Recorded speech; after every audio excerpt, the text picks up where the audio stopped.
Varahi silks వారి grand festive celebrations పొందండి 10,000 రూపాయలు ఆపై కొనుగోలుపై బంగారు నాణెం ఉచితంగా. సరే, మీరు నిజంగా సొసైటీకి సర్వీస్ చేయాలనుకుంటున్నారు? 100%. సరే, ఈ ఎలక్షన్ లో అస్తినాపురము 2 డివిజన్లు అయింది. అవును సార్. బైరమాల్ కూడా ఒకటి, అస్తినాపురం. అవును సార్. దాదాపు 50,000 ఓటింగ్ ఉన్నదాన్ని డివిజన్ చేసి అస్తినాపురం 30,000, అస్తినాపురం వచ్చి 35,000 ఉంటుంది సార్. బైరమాల్ కూడా 25,000 అంటే 60,000 ఓట్లు చీల్చినారు. అవును సార్. సరే, ఇక్కడ మీరు పోటీ చేయాలనుకుంటున్నారు. ఒకవేళ పార్టీ మిమ్మల్ని ఆదేశించి బీఫామ్ ఇస్తే మీకు పోటీ చేయాలనుకుంటున్నారు. నిజంగా మీరు సర్వీస్ చేయాలి, ప్రజలు మిమ్మల్ని నచ్చి ఓకే ఖచ్చితంగా గోపిరెడ్డి చంద్రశేఖర్ రెడ్డి మనకు సర్వీస్ చేశాడని నమ్మి ఓట్లు వేస్తే ఓట్లు వేయండి, లేకపోతే లేదు. అలా కాకుండా ఖచ్చితంగా నేను డబ్బు ఖర్చు పెట్టి గెలుస్తాను అని గట్టిగా చెప్తారా? సార్, నేను రూపాయి డబ్బులు ఖర్చు పెట్టాను సార్. పెట్టరు. నేను రూపాయి డబ్బులు ఖర్చు పెట్టాను. సర్వీస్ చేస్తా అని చెప్తాను. నేను చేస్తాను. ముందుకు ప్రమాణం చేయండి. ప్రమాణం చేస్తాను సార్. దానికి ఇక్కడ ఇట్లా సార్, ఇక్కడ అంటే దానికి ఏదైనా ఒక అది ఉండాలి కదా సార్. ఎక్కడ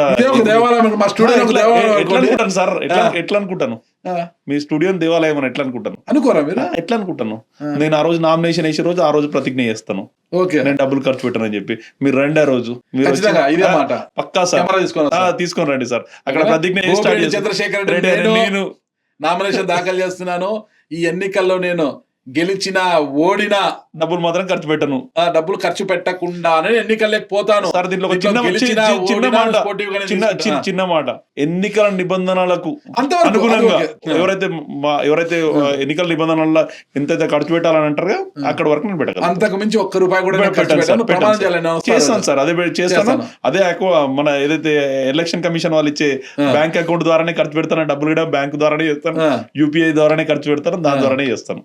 అంతే, సేమ్ అదే. అంతే సార్. అంతా వైట్, నో బ్లాక్ సార్. ఎందుకంటే ఎప్పుడైతే వైట్ లో మనం ఖర్చు పెడతాం మన మనసు కూడా వైట్ గా ఉంటుంది, ప్రజలకు సర్వీస్ చేయాలనిపిస్తుంది సార్. మా దగ్గర బ్లాకే లేదు సార్. అంటే బ్లాక్ అనేది ఇప్పుడు వస్తుంది రెడ్డి.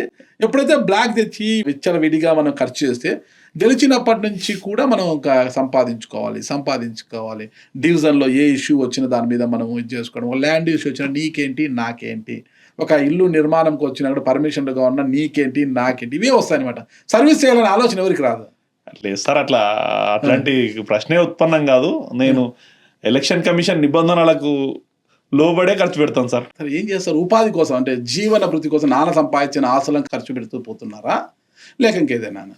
సార్, ఇప్పటి వరకు అయితే నాకేదో ఉపాధి కోసం చిన్న పెట్రోల్ బంక్ పెట్టుకున్నా, వాటిపైన ఏదో నాకు అంత కొంత ఆదాయం వస్తుంది, దాంతో బతుకుతున్నాను సార్. పెట్రోల్ బంకులు ఎన్ని పెట్రోల్ బంకులు ఉన్నాయి? ఒక 4 ఉన్నాయి సార్. 4 పెట్రోల్ బంకులు. సరే, హ్యాపీగా 4 పెట్రోల్ బంకులు ఉన్నాయి, అన్నీ ఉన్నాయి కదా. టీడీపీలో ఉన్నారు, చంద్రబాబు నాయుడు అటు వెళ్ళిపోయాడు, హ్యాపీగా వ్యాపారాలు అవి చూసుకోకుండా ఈ రాజకీయ పిచ్చి ఏంటి మీకు అసలుకి? అంటే నేను చిన్న ఉన్నప్పటి నుంచి ఉంది సార్. అంటే నేను చూస్తూ పెరిగినామా, అంటే మా ఫాదర్ని చూసిన, మా ఫాదర్కి పదవి రాలేదు సార్.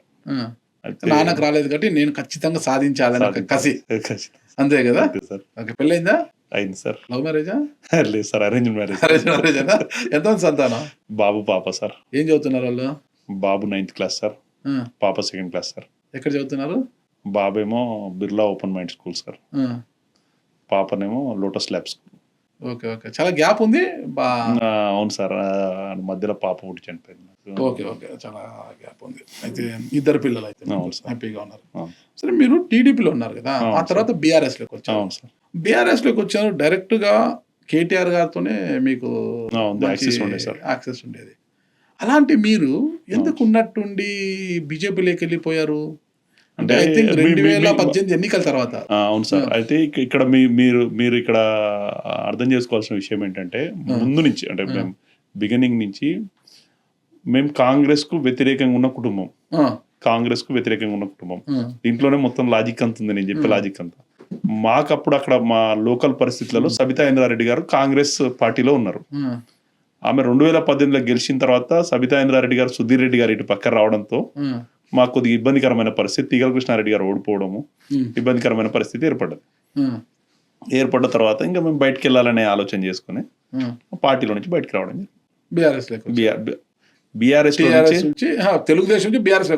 తెలుగుదేశం నుంచి తెలుగుదేశం పార్టీ కంప్లీట్ గా తెలంగాణలో అయిపోయింది అనుకున్న తర్వాత పార్టీ మారినాం సార్. మారిన కంప్లీట్ గా తర్వాత అయిపోలేదులేండి, ఉండింది దానికి అధ్యక్ష ఎల్రమణ గారు, రేవంత్ రెడ్డి గారు సార్, కూడా చాలా ఇంకా- కాలం ఇంకా పాటు స- ప్రెసిడెంట్ గా వర్కింగ్ ఇంకా లేదు సార్, ప్రెసిడెంట్ రేవంత్ రెడ్డి గారి గిటంగా ఆ రోజు 2017లోనే రేవంత్ రెడ్డి గారు వెళ్ళిపోయారు. ఆయనకన్నా 1 year ముందు మేము 1.5 year ముందు మేము వెళ్ళిపోయినాము. అయితే అది జరిగిన తర్వాత చాలా మంది కార్యకర్తలు డిస్టర్బ్ అయ్యారు తెలుగుదేశంలో ఉన్న వాళ్ళు. దాంట్లో మా కుటుంబం కూడా డిస్టర్బ్ అయింది. మా ముందు నుంచి మేము అయిన తర్వాత నెక్స్ట్ జరిగిన ఎలక్షన్లో, ఎప్పుడైతే వచ్చిన ఎలక్షన్లో 2018లో తీగల కృష్ణారెడ్డి గారు మళ్ళీ రెండోసారి తెలుగుదేశంలో గెలిచి బీఆర్ఎస్లోకి వెళ్ళిన తర్వాత అప్పుడు టీఆర్ఎస్లోకి వెళ్ళిన తర్వాత 2018లో 9,200 ఓట్లతో ఓడిపోయాడు. ఓడిపోయిన తర్వాత ఎంబడే 10-15 రోజులలో సబితా ఇంద్రారెడ్డి గారు పార్టీ మారారు. మారిన తర్వాత మాకు కొద్దిగా ఇబ్బందికరమైన పరిస్థితి ఏర్పడ్డది. అప్పుడు నేను పార్టీ మారాలనే ఆలోచన చేసిన. ఎలాంటి ఇబ్బంది పరిస్థితి వచ్చింది మీకు? ఇబ్బందికరమైన పరిస్థితి సబితా ఇంద్రారెడ్డి గారి పార్టీ ఫిరాయింపు మీకు వచ్చిన ఇబ్బంది ఏంటి? మాకు ఇబ్బంది ఏంటంటే లోకల్గా మాకు పనులు జరగకపోవడము, మాకన్నా ముందు వాళ్ళ వర్గం అనేది ఉంటుంది కదా సార్, అక్కడ వాళ్ళ వర్గంతో తను వెళ్తారు కదా. ఇప్పుడు నాగరాజు గారు నీ స్టాఫ్తో మీరు వెళ్తారు, కానీ నా స్టాఫ్ తెచ్చి మీ దగ్గర పని చేయమంటే కాదు కదా. ఆమె అదే చేసింది. దాంట్లో తను తప్పడాల్సిన విషయం కూడా లేదు. మేము తీగల కృష్ణారెడ్డి వర్గం, ఆమె సబితా ఇంద్రారెడ్డి గారు. మేము 2 పార్టీలు ఉండే, 2 పార్టీలను తెచ్చి ఒక పార్టీలో మెర్జ్ చేసారు. మెర్జ్ చేయడంతో అక్కడ సెట్ కాలేదు. సెట్ కాకనే ఈ రోజు ప్రభుత్వం పోయింది. ఇది టీఆర్ఎస్ వాళ్ళు, ఇప్పుడు బీఆర్ఎస్. ఆ రోజు టీఆర్ఎస్, ఇప్పుడు బీఆర్ఎస్. అయితే వీళ్ళని తీసుకొచ్చి ఏం చేసిన భిన్న ధృవాలను తెచ్చి కలుపుదామనే ప్రయత్నం చేసారు. ఆ భిన్న ధృవాలు కలవ అనేది ఆ లాజిక్ మర్చిపోయినారు. అది స్టార్ట్ అయింది మహేశ్వరం, ఎల్బీ నగర్, ఈ 12 చోట్లనే ఆ రోజు జరిగిన ఈ 12 మందిని పార్టీ మార్చడం. ఈ 12లో 2 మళ్ళీ మిగిలినాయి, అది వేరే లాజిక్ లో మిగిలినాయి. ఇది మహేశ్వరం ఒకటి, తర్వాత ఎల్బీ నగర్ ఒకటి, మళ్ళీ వాళ్ళే గెలిచినారు. Okay okay. అందుకు మీరు టీడీపీ నుంచి బీఆర్ఎస్ రావడం జరిగింది. టీడీపీ నుంచి బీఆర్ఎస్ నుంచి బీజేపీలోకి. అందుకు బీఆర్ఎస్ లో బాగుంది, డైరెక్ట్ కేటీఆర్ గారితోనే మీకు డైరెక్ట్ యాక్సెస్ ఉండింది, బాగా మాట్లాడేవాళ్ళ. అలాంటి మీరు ఎందుకు బీజేపీలోకి వెళ్ళిపోయారు మీరు? అంటే అక్కడ లోకల్గా ఉన్న పరిస్థితులు సార్. లోకల్గా ఉన్న పరిస్థితి ఏంటి అసలు? సబితా ఇంద్రారెడ్డి గారితోనే ఏ పని కావాలన్నా, సబితా ఇంద్రారెడ్డి కానీ సుధీర్ రెడ్డి గారు మాకు ఏ పనులు కావాలన్నా అక్కడ జరగకపోయేవి. జరగకపోయినప్పుడు మేము ఇక్కడ మనకు కాదులే అని చెప్పి, పెద్ద ఆయన తీగల కృష్ణారెడ్డి గారు ఏజ్ పై పడుతూ అవుతుంది, ఇంకా కాదులే అని చెప్పి ఆ టైంలో పక్కకి రావాల్సి వచ్చింది. బీజేపీలోకి ఏం ఆశించిపోయారు? బీఆర్ఎస్ చూసి అధికారంలో ఉంది, అప్పుడు మీరు ఏం ఆశించి బీజేపీలోకి వెళ్ళారు? అంటే నా తత్వం ఏంటి అంటే సార్, అంటే పోరాటానికి ఎక్కువ ఇష్టపడతా. అంటే బీజేపీ భవిష్యత్తులో అయినా కూడా రాదా, రాష్ట్రంలో తెలంగాణలో అధికారంలో ప్రశ్నార్థకమే. అది అలాంటి పార్టీలోకి ఎందుకు వెళ్ళారు? ఆ రోజు నాలాంటి వాళ్ళు పోయిన తర్వాత 48 సీట్లు బీజేపీ గెలవగలిగింది జిహెచ్ఎంసీలో. ఓకే. నాలాంటి వాళ్ళు అంతా పోయిన తర్వాత 48 సీట్లు వచ్చినాయి బీజేపీకి. ఓకే. దానికి నేను కైవసం చేసుకోలేకపోయింది కదా, అంటే అక్కడ రిజర్వేషన్ ఉండింది కదా. Okay okay. రిజర్వేషన్ లో నేను ఏం చేయలేకపోయినాను కదా. ఇది కూడా పిఎం హైదరాబాద్కి వచ్చే సందర్భంలోనే 4 కార్పొరేటర్లను మీరు తీసుకెళ్లారు, బీజేపీ కార్పొరేటర్లు అంటారు.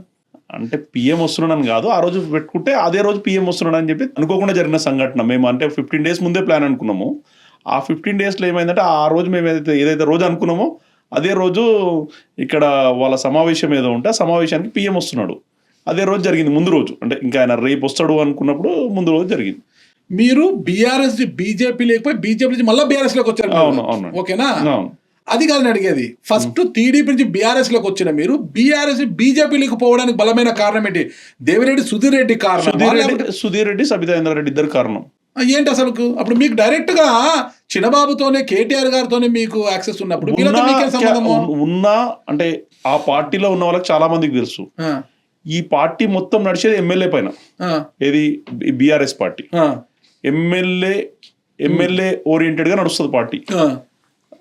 ముఖ్యమంత్రి ఇక్కడ కేసీఆర్ ఉన్నా అక్కడ మాత్రం సుధీర్ రెడ్డి, సబితా ఇంద్రారెడ్డి వాళ్ళే ముఖ్యమంత్రులు వాళ్ళ కాన్స్టిట్యున్సీకి.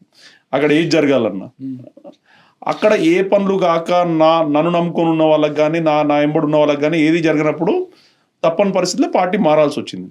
మారిన తర్వాత కేటీఆర్ గారు ఏం చెప్పారంటే, నీ బాధ్యత నేను తీసుకుంటే, ఇప్పుడు జరిగిందే వదిలేయండి, రా నేను చూస్తా అని చెప్పి మమ్మల్ని ఆహ్వానిస్తే పోయినమాట. మళ్ళీ కాంగ్రెస్ లోకి, బీఆర్ఎస్ లోకి, మళ్ళీ బీఆర్ఎస్ లోకి కేటీఆర్ గారు మళ్ళీ చెప్తే. అవును. ఓకే. సరే, ఇక్కడ ఉంటే అధికారంలో ఉన్నారు కాబట్టి సుధీర్ రెడ్డితో కాకపోయినా సబితా ఇంద్రారెడ్డితో పని కాకపోయినా ఇంకొకరితో పని చేయించుకోవచ్చు, కేటీఆర్ తో పని చేయించుకోవచ్చు. బీజేపీ లేకపోతే అసలు పనే కాదు కదా, ఎందుకు వెళ్ళినట్టు? అంటే ఇంకో 3 ఏళ్లలో 4 ఏళ్లలో అధికారం రావచ్చు అని చెప్పి ఆలోచన ఉండింది. అధికారం వైపు పరుగులు పెట్టారు. అధికారం వైపు పరుగులు పెట్టాలంటే ఉన్నది అధికారంలోనే ఉన్నాం, అధికారం వదిలేసి ఇక వెళ్ళిపోతుంది. ఇంకా త్వరలో ప్రభుత్వం మార్పిడి జరుగుతుంది, ముందే వెళ్ళిపోతే బాగుంటుంది కదా, మనకు పెద్దపీట వేస్తారేమో అన్న ఒక ఆశ కదా. అట్లా కాదు, 3 సంవత్సరాల్లో ఏం జరుగుతుందో మనం ఏం ఊహించలేము. ఆ రోజు వచ్చిన వాతావరణంలో, ఆ రోజు వచ్చిన సిచ్యువేషన్ లో దుబ్బాకి ఎలక్షన్ గెలిచి ఉన్న తర్వాత ఆ రోజు వచ్చిన వాతావరణంలో ఏమంటారు, ఒక రకమైన ఉత్తేజం కలిగి ఆ ఉత్తేజంతో వెళ్ళిపోవడం జరిగింది.